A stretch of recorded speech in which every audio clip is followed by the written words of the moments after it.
Welcome to the NC A&T University farm. I'm Mark Blevins, and two of our great staff here are going to tell you about all the research trials going on in our high tunnels. Those results will come later this year, but we wanted to give you a heads up on what's going on with our vegetable research. We want to strengthen that pipeline between campus and the counties that you're in and the clients that you serve, and then reconnect that so that farmers and growers are giving us the information that they want to see in our next iterations. So stay in touch. Let's go see what's going on.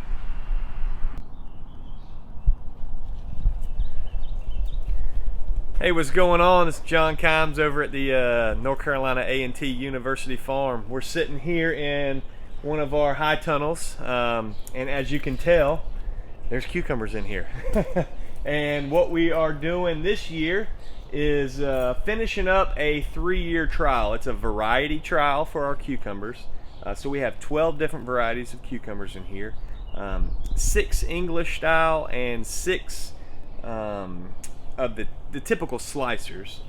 And what we're doing essentially is cultivar evaluation to determine which varieties are producing the best yields, the most marketable type of fruit, which ones are more susceptible to disease, and just a slew of things that give us more data. So ultimately we can provide you as the farmer or as the agent better information to be able to give to farmers and the clientele that we serve. The great thing about this high tunnel is even though there's 584 plants in here, yes, I counted every single one, even though there's that many cucumbers in here, we're able to produce just a slew of cucumbers that allows us to be able to get that data. And the reason we have so much is so that we can get the most accurate data possible. If you kind of look throughout the tunnel, these cucumbers are not growing on the ground like a lot of people would grow cucumbers. They are grown vertically on this tomato twine. And what that allows for us to do is be able to get the cucumbers again off the ground, taking advantage of this vertical real estate that you see above us. This tunnel is 2,880 square feet, which is a nice size high tunnel, but the only unfortunate thing is if I was just to use the ground surface, I would be able to not have near as many cucumbers as you see here. So taking advantage of that vertical real estate allows us to pack more plants in here, but that also allows us to be able to get a healthier crop. So by growing the plants upward, we're getting better airflow through here, which gives us less chances for disease pressure. It also gives us a cleaner crop. If you look down on the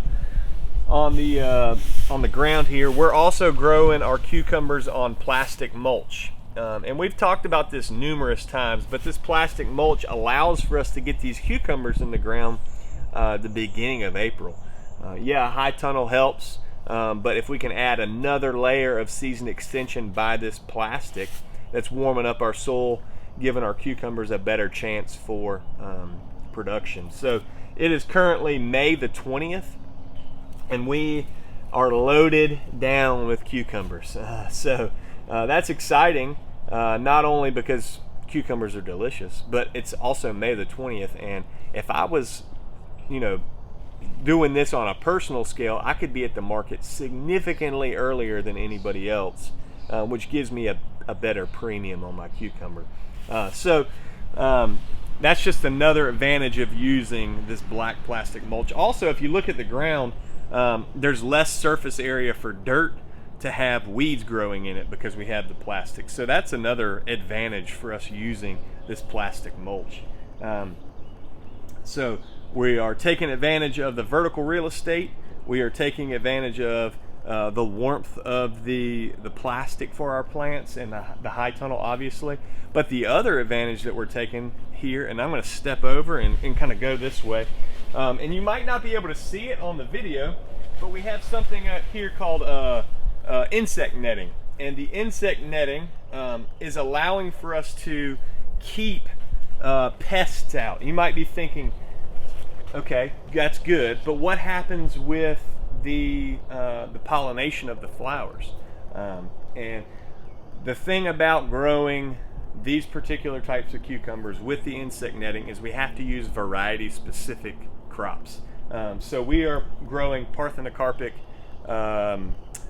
cucumber varieties in here, which basically mean they don't need pollination, which is great because we've got insect netting keeping the good beneficial insects out, but it's also keeping the bad pests out. So you've probably heard us talk about this before, or you've maybe seen it before, but there is a particular pest that loves cucumbers, the striped cucumber beetle.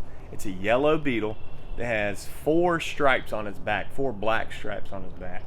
And that cucumber beetle damages a lot of new tissue on the crop, but it also can damage your fruit and the foliage as well. So what happens with that cucumber beetle is it transmits a disease called Fusarium wilt. And the issue with Fusarium wilt is it eats the plant from the inside out. So it basically eats the interior of the vine, and then you'll see your cucumber vines damping off. And that's not good because it's a very quickly destroying disease. And kind of the issue with cucumber beetles is the threshold is 1 cucumber beetle per tunnel allows for you to say, okay, we're in trouble, we have to do a serious spray, because they reproduce very quickly. So 1 cucumber beetle in your high tunnel is not good. So putting that insect netting up gives us a better chance of having a longer crop in here. So this crop we hope to have in here for 2.5 to 3 months. So by the beginning of August, these plants are going to be extremely tired, but also we've had them in the ground significantly earlier than most folks. So we're taking advantage of those cooler days. Yeah, cucumbers don't necessarily grow the best in cool weather, but because we have the season extension high tunnel, the season extension with the plastic, we're able to get our crop in the ground significantly earlier. That's kind of what I got for this particular tunnel. If you get a chance to swing by, feel free to do so. We do have a tour policy where you've kind of got to check in and things like that, and based on our chancellor's kind of guidelines, we still are wearing masks and things like that. But we hope you enjoy the cucumber site here. Hi, my name is Peter Coffey. I'm a research assistant here at NC A&T. I'm going to talk to you about this experiment setup that we've got here. This is actually one of 6 tunnels in this experiment.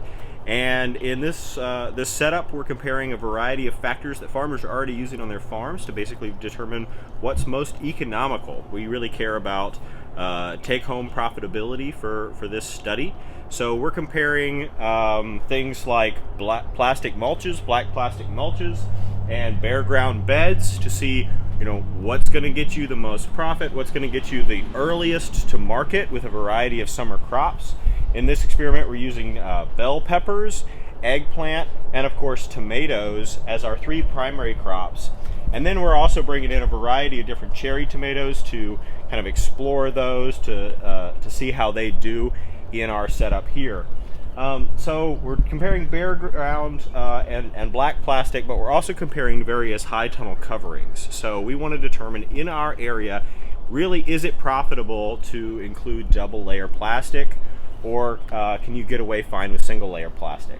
There are a variety of factors built into that comparison. So single layer plastic doesn't retain as much heat because it doesn't have that insulative buffer that you get along with those 2 different layers of plastic. The 2 different layers of plastic trap air in between them, and so you get this kind of nice cushion of air that in theory traps heat and keeps it warmer in the winter, which might get you a little bit sooner to market in the spring.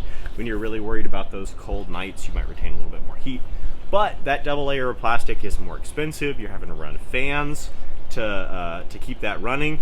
And you're also blocking additional sunlight coming through, right? So that plastic, even though it's pretty clear, it does filter out a little bit of sunlight.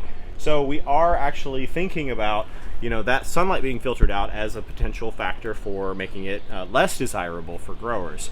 So we're kind of asking the question, is it worth it? And even if the double layer is better in all those ways, is it better enough to make up for that cost? Is it better enough to deal with just for that one more thing to kind of have to take care of to keep those fans running? So we're asking those questions, and that's what our setup is here. We're growing 2 different varieties of peppers, 2 different varieties of eggplant here, just to kind of cover all our bases, making sure that whatever crop we're using, it's not just one weirdo that performs differently than things that you might be growing. And these are all varieties that you're probably growing on your farm if you grow peppers, eggplant, and tomatoes. We are growing Sunrise and Olympus as our pepper varieties, 2 bell pepper varieties that are a yellow and red variety, and then we're growing Orient Express and Traviata, 2 common eggplant varieties that you can get most places that sell organic seed. And then for our tomato varieties, we're growing 3 slicer tomatoes. We're growing Brandywine, which is a classic heirloom variety. We're growing Big Beef, another classic variety that everyone loves to grow, and Rebelski, which is kind of a newer hybrid variety. They all do really beautifully in high tunnels. They like the high heat. They're very productive. And as you can see, we're starting to get some nice big fruit on them, but we're not quite at harvest yet. But we're really excited for that to take off. And then for our cherry tomatoes, we're actually growing 12 different varieties of cherry tomatoes. And some of them are getting close to being ready to pick. Most of them are still pretty green. Yeah, we're excited to see how they all do and to get that information to you. This tunnel is part of a set of 6 that are all in this experiment. We're going to head on over to 2 of them now that are movable tunnels, just so you can kind of see what that looks like.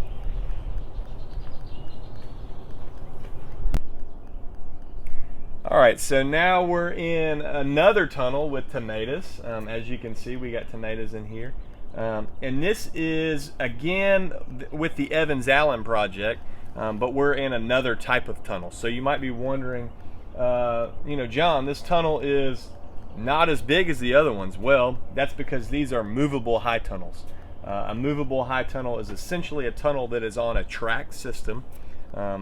And what that allows for us to do is be able to take advantage of season extension early, or get our plants in the ground early and then move a tunnel over top of them. So for instance, I could plant tomatoes in September and be able to move my tunnel over top of them around the middle of October before they're too big, and then be able to take advantage of that season extension later into the season.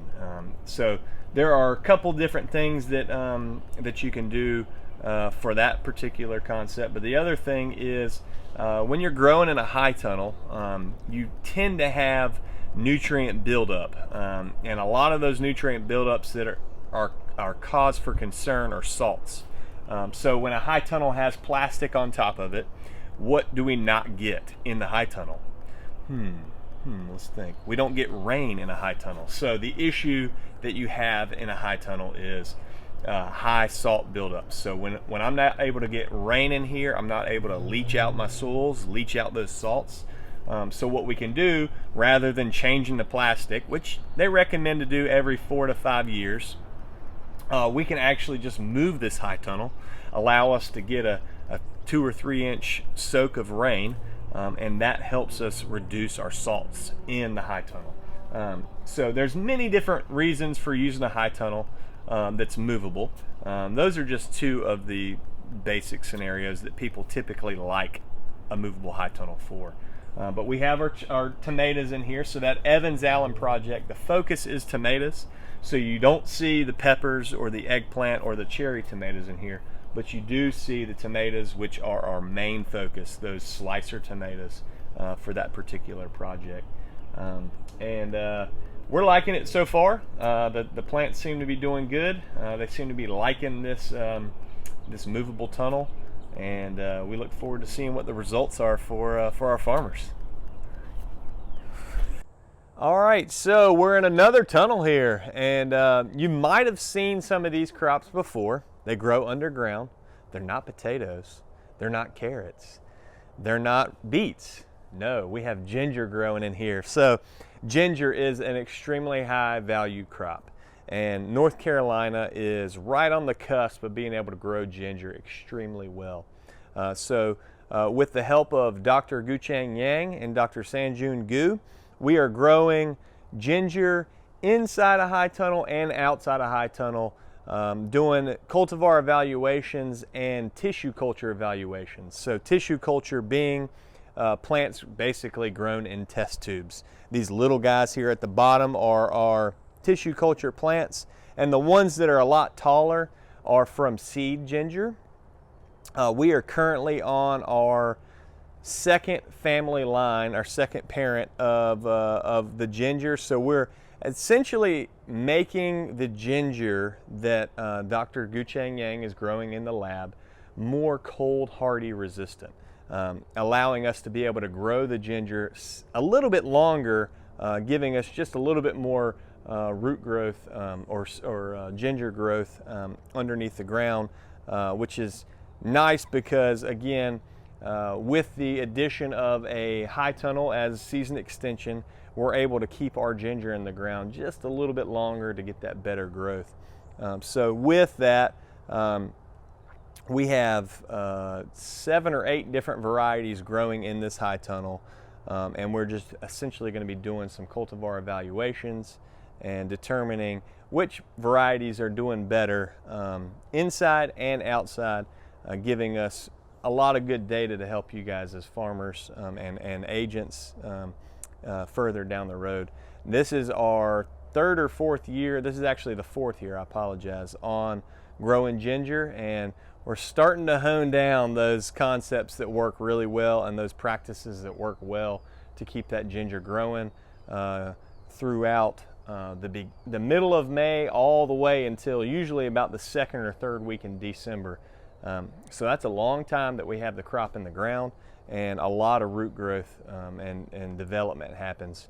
And at averaging $8 to $12 a pound, if we can get 400 or 500 pounds out of here, that's a really good return on investment, in my opinion, for the minimal work that's required for this ginger. All right, so we're at another site here, and you might be wondering, what are we looking at here, John? Well, we've got 2 level pads that are going to be the future for 2 new high tunnels that we're going to have coming on board. And these are different high tunnels than we currently have. They are a Gothic style high tunnel, which we've seen before and we've talked about. There's that Gothic and that Quonset style. But these have a ridge vent. So if you can imagine, the curtains still roll up and down, but in the winter time, when I don't necessarily want to have the cold airflow getting onto my crops, the ridge will open up and ventilate to let out that hot air, which is really cool because if you're growing a crop like a strawberry that has sensitive flowers, you're not going to get that airflow, that cold airflow right on the flowers. You're going to be able to ventilate above, which allows for the heat to escape, which again, you might be thinking, but John, you want your heat to be there. Well, even in the wintertime, we still need to ventilate our tunnels about 30 to 45 minutes a day so that we can have less chances for high humidity, which that high humidity is a potential for disease. So here's 2 new sites. We're going to start those hopefully in the near future. We've already put in some corner posts that we'll attach our bows to, but we're going to be getting a lot of video content with that so that we can have a nice visual for the beginning to end of how to build a high tunnel. So with that, we're going to go ahead and go over to our TOMI plot, which is Tomato Organic Management and Improvement Project. So it's a 3rd year. We're actually on the TOMI 2 trial. So we're in the roads here, and that's basically where we're going to be heading next, and we'll give you some more context when we get over there. So as John said, this is our tomato improvement project. So this is actually a variety trial of a bunch of different tomato hybrids that we believe have the potential to be resistant to various diseases. So we're actually growing out a whole bunch of different hybrids and seeing which of them get infected with different diseases. We're going to actually be monitoring that rating them for different kinds of disease growth and control, and comparing yields for all these different new varieties that maybe somewhere down the line you'll be seeing on your farm. So my name's Randall, and we're here at the Student Community Farm. Right here we have a high tunnel and some beds behind us, and they're designated for community members to come out and grow some vegetables. We've got this pollinator garden as an example for people to see what we can plant out here in the Piedmont. Things that are good for pollinators, birds, mostly native plants. We got this high tunnel that we're gonna start using for starting seeds and extending the season, and that'll all be for community members and students. I'm so glad you came to visit here at the University Farm. So come by and see us. We want you to take a look at all the stuff we got going on here and get the results out to your farmers as you spread this great news of extension all around the state. Thank you for what you do. Look forward to working with you on campus and with all of our staff and specialists at A&T. Thanks a bunch.